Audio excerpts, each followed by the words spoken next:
Assalamualaikum warahmatullahi wabarakatuh. Ketemu lagi dengan saya Imam.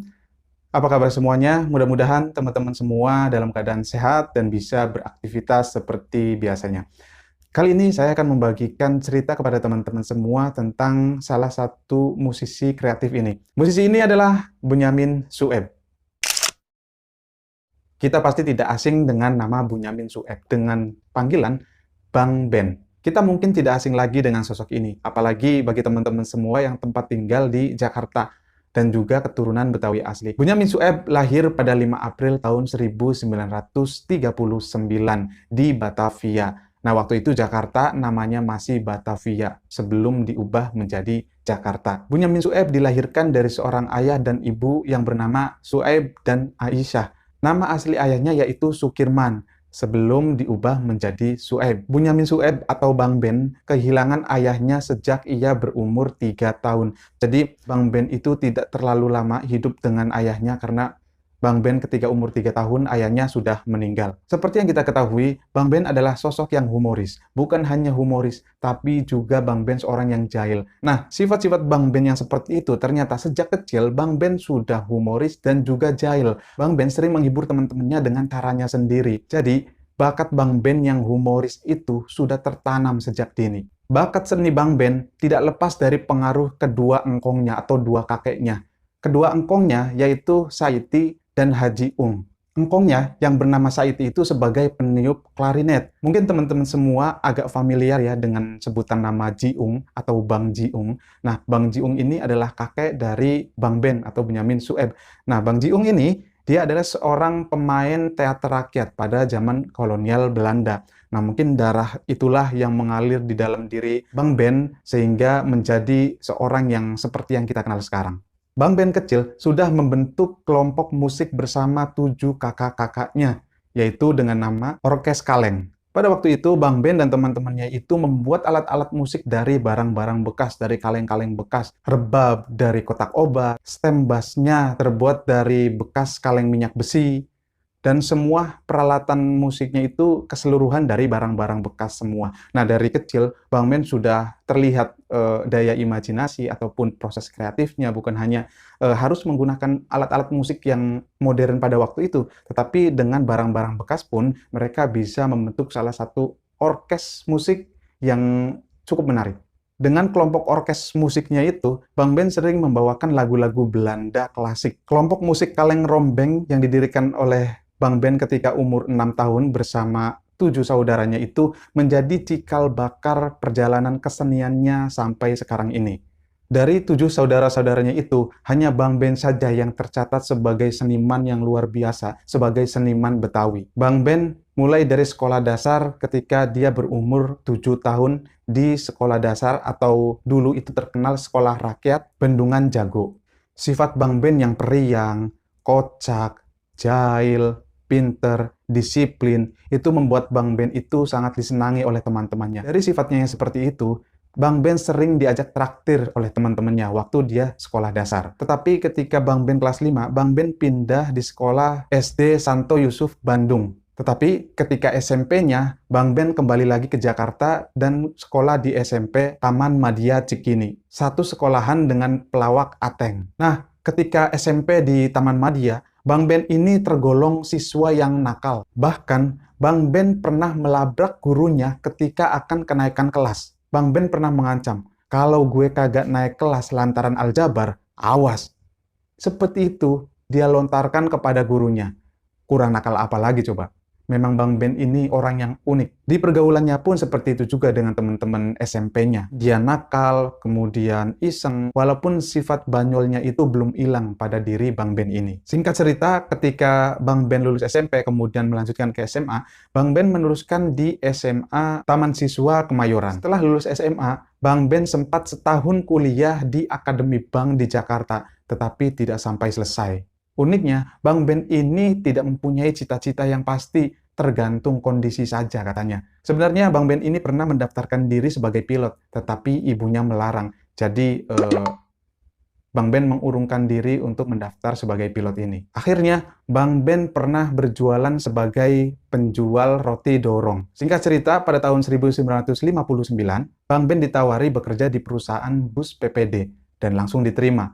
Tidak ada pilihan lain, kata Bang Ben. Dan Bang Ben di perusahaan bus ini, beliau menjabat sebagai kondektur atau kernet dengan trayek lapangan Banteng ke Pasar Rumput. Tetapi Bang Ben tidak lama bekerja di situ karena gaji tetap belum dapat, tetapi supirnya itu ngajarin Bang Ben untuk korupsi terus. Nah, korupsi yang dimaksud adalah ongkos penumpang ditarik, tetapi karcis tidak diberikan. Jadi misalkan kita ini naik bus, kita tidak membeli karcis, kita tidak mendapatkan karcis, tapi kita bayar saja ongkosnya. Sebenarnya, Bang Ben sendiri takut untuk korupsi, tetapi si sopirnya itu selalu memaksa Bang Ben untuk berbuat korupsi.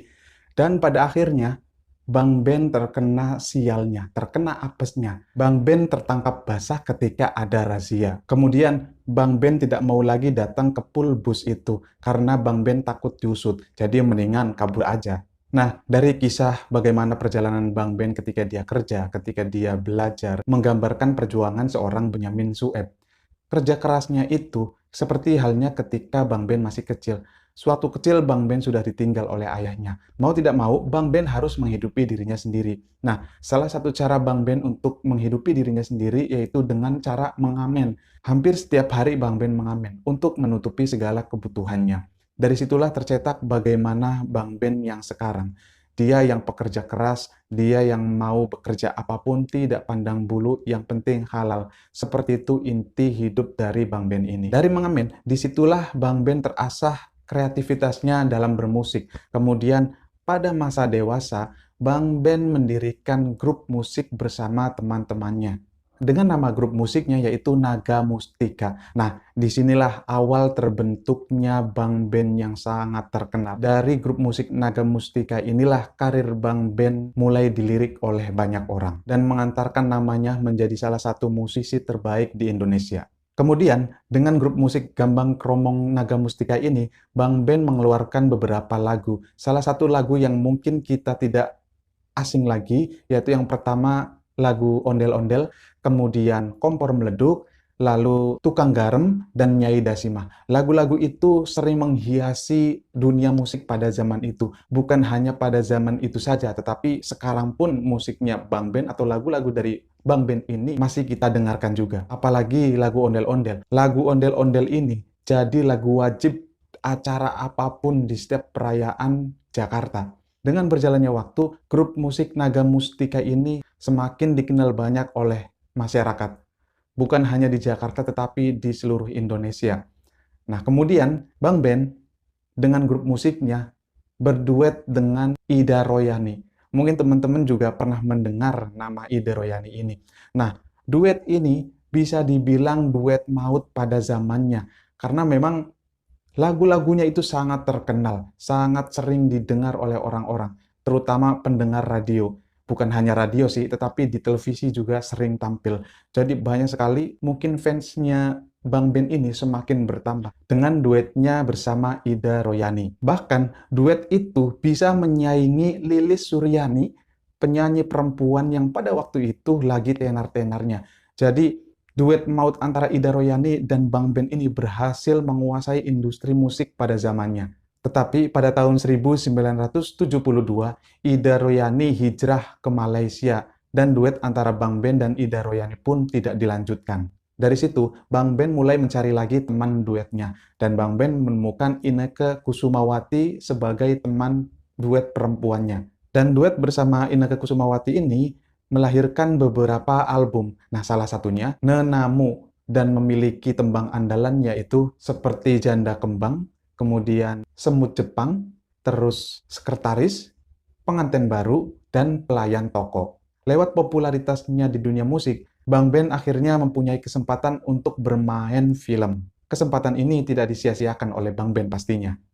Nah, dalam perjalanan karir Bang Ben di dunia film, Bang Ben berhasil membintangi film antara lain yang pertama, seperti Banteng Betawi pada tahun 1971, kemudian Biang Kerok pada tahun 1972, Sidul Anak Betawi, serta Intan Berduri pada tahun 1972. yang disutradarai oleh Sumanjaya.